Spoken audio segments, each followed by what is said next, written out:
झालाय, गडबड झाली, भ्रष्टाचार झालाय, चुका झाल्या आहेत, राजकारणाकरता सगळ्याकरता मतांकरता महाराष्ट्र राज्य लुटण्याचं तुम्ही काम केलं आणि तुम्ही समाधानकारक उत्तर देत नाही म्हणून आम्ही तुमचा निषेध करतो. चला, आम्ही काय तुम्हाला मदत केली ना, पण तुम्ही सरकारच्या योजना आम्ही त्याचं समर्थन केलेलं आहे, पण याच्यात जे गडबड झालेली आहे त्याला गुन्हेगार कोण? आखरी हे जनतेचे पैसे आहेत, तुम्ही मालक नाही आहात. चुनावी जुमला म्हणाले नाना, तुम्ही म्हणाले ही फसवी घोषणा आहे, तुम्ही एवढ्यावर थांबले नाही, तुम्ही हायकोर्टात पाठवलं, हायकोर्टाने पण एक चपराक दिली, त्याला पाठवून दिलं परत. कारण आपण रजिस्ट्रेशन करताना ज्यांना ॲप सोयीस्कर पडतो त्यांना ॲप, ज्यांना पोर्टल सोयीस्कर पडतो त्यांना पोर्टल, अशा पद्धतीनं आपण दिलेलं आहे. मी साहेब या संदर्भातली आपल्याला सविस्तर माहिती ही त्या ठिकाणी ठेवते आणि त्याच्यामुळे लाभार्थ्यांची संख्या ही व्यवस्थित रजिस्टर्ड पद्धतीनं आहे.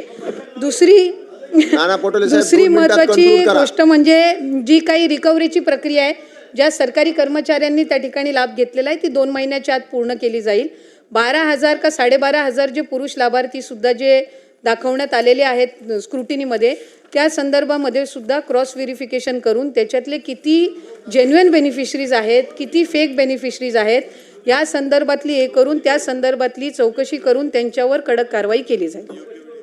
महाराज, लाडकी बहीणची चर्चा काल कुठलंही कारण नसताना मुख्यमंत्र्यांनी या सभागृहात उपस्थित केली. आज योगायोगाने लक्षवेधी लागली. अध्यक्ष महाराज, माझा स्पेसिफिक प्रश्न अध्यक्ष महाराज, आणि ज्यांनी सुरू केलेली होती ते सभागृहात आहेतच, एकनाथ शिंदे साहेब. माझा प्रश्न एवढाच आहे की आपण जेव्हा योजना जाहीर केली त्यावेळेस आपण सांगितलं एवढे काही अर्ज भरले जातील त्या सगळ्या अर्जाला आम्ही 1,500 रुपये लाडक्या बहिणीला आम्ही निधी उपलब्ध करून देऊ, असं आपण केलं. आम्हाला आनंद झाला, काही आम्हाला अडचण नाही. मग तुम्ही 2100 जाहीर केलं त्याचाही आनंद झाला. पण माझा एक स्पेसिफिक प्रश्न असा आहे की निवडणुकीच्या ऐन तोंडावर तुम्ही ही ज्या पद्धतीची घोषणा केली, कुठलाही नियम न पाहता या पद्धतीनं जे काही आता याच्यामध्ये अफरातफर झाली असं तुम्हीच मान्य करताय. मग अफरातफर झाली, योजना तुम्ही सुरू केली, तर गुन्हे दाखल करायची जी भूमिका आहे ती त्या लोकांवर करायची का तुमच्यावर करायची, हा एक प्रश्न आहे. एक, तुम्ही 2100 करणार का? दुसरा प्रश्न, आणि तुमची ॲप आणि पोर्टल याच्यामध्ये हे आकडे फरक का दिसतात? म्हणजे ही योजना जशी ज्या उद्देशाने तुम्ही सुरू केली, जी गडबड तुम्ही लोकांनी केली ती आता ॲप आणि पोर्टलमध्ये आपल्याला पाहायला मिळते आहे. मग या योजनेमधले लाभार्थी नेमके कोण आहेत ते पण कळायला पाहिजे. नाही, उत्तर द्या ना, देऊ द्या ना. या सुरुवात म्हणजे चुकीची माहिती रेकॉर्डवर जाऊ नये म्हणून मी एक क्लेरिफाय करते.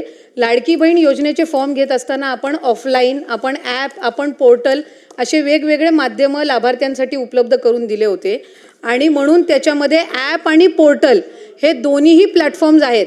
आणि हे दोन्ही प्लॅटफॉर्म्स असताना जे ऑफलाईन फॉर्म पण जे अंगणवाडी सेविका असतील, आशा सेविका आहेत, तिथले ग्रामसेवक आहेत, वेगवेगळी जे सरकारी यंत्रणा आहे, यांनासुद्धा आपण तिथं लाभार्थ्यांना सोयीस्कर पडावं रजिस्ट्रेशनसाठी, त्या दृष्टिकोनातून आपण हे केलेलं आहे. आणि KYC साधारणपणे 1,74,00,000 महिलांपेक्षा जास्ती महिलांची झालेली आहे. हे मी ऑन रेकॉर्ड आपल्याला इथे सांगत आहे. 31 डिसेंबरपर्यंत त्याची मुदत आहे आणि त्याच्यामुळे कुठंही या संदर्भामध्ये रजिस्ट्रेशन करत असताना वेगवेगळे प्लॅटफॉर्म्स आपण त्यांच्यासाठी रजिस्ट्रेशनसाठी उपलब्ध करून देत असताना कुठल्याही लाभार्थ्यांच्या आकडेवारीची, कुठल्याही गोष्टीची इथं गडबड किंवा कुठल्याही पद्धतीचे याच्यामध्ये दुर्लक्ष झालेलं नाही. ठीक आहे. सन्माननीय सदस्य हारून खान.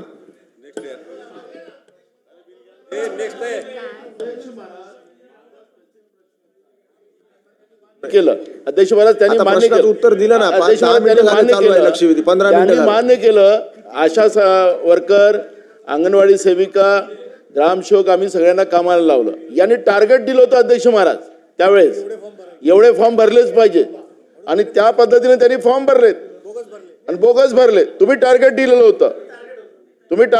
होतं आणि मग तुमचं आता टॅब आणि या दोन्ही त्याच्यात फरक जाणवत आहे. आम्ही काय तुम्हाला मदत केली ना, पण तुम्ही अहो सरकारच्या योजना आम्ही त्याचं समर्थन केलेलं आहे, पण याच्यात जे गडबड झालेली आहे त्याला गुन्हेगार कोण? आखरी हे जनतेचे पैसे आहेत, तुम्ही मालक नाही आहात, तुम्ही मालक नाही आहात. जनतेच्या पैशाचा हिशोब द्यावा लागेल तुम्हाला.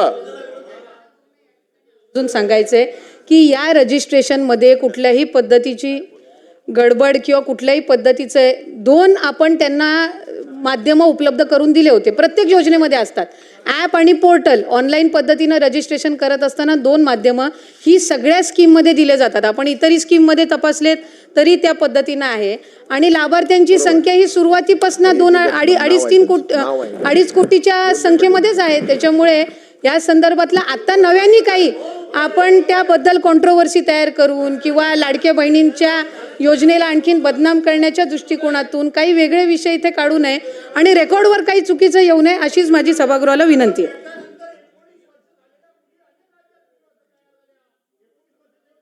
ती संख्या वाढायला पाहिजे, कमी कशी होते? याचा अर्थ फ्रॉड झालाय, गडबड झाले, भ्रष्टाचार झालाय, चुका झाल्या आहेत, राजकारणाकरता सगळ्या करता मतांकरता महाराष्ट्र राज्य लुटण्याचं तुम्ही काम केलं आणि तुम्ही समाधानकारक उत्तर देत नाही म्हणून आम्ही तुमचा निषेध करतो. चला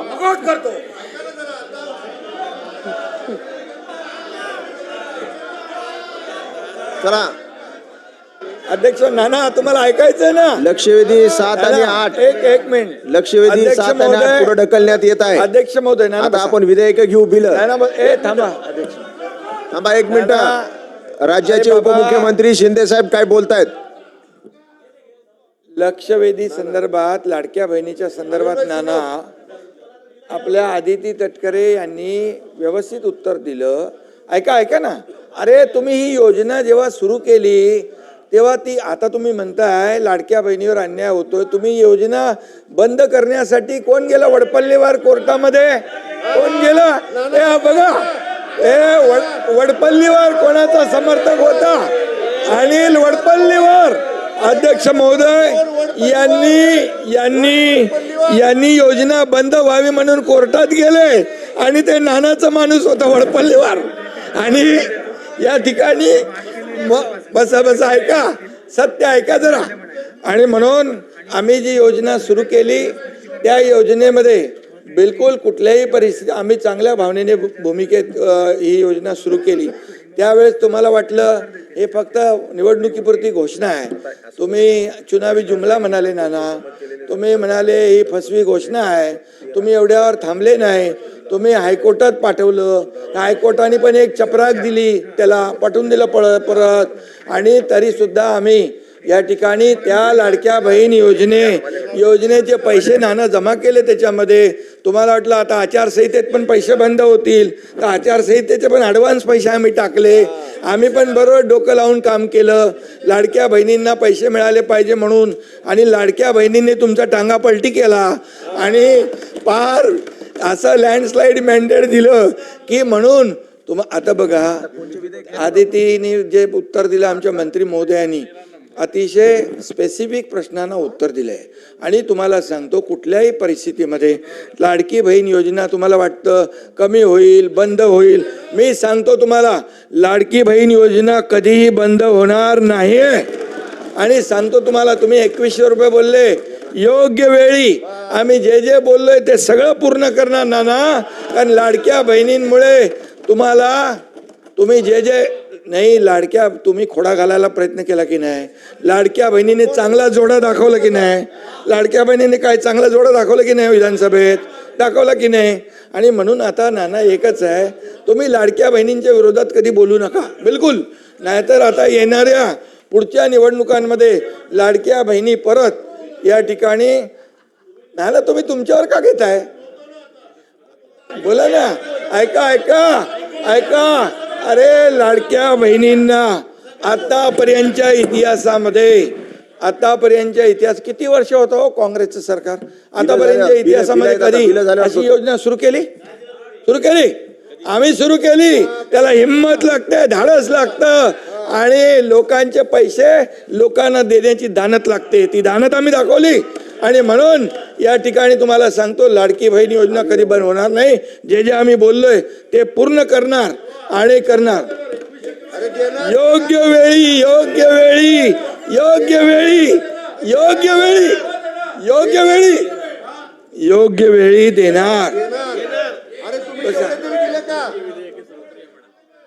आता शासकीय विधेयके सुरू करावी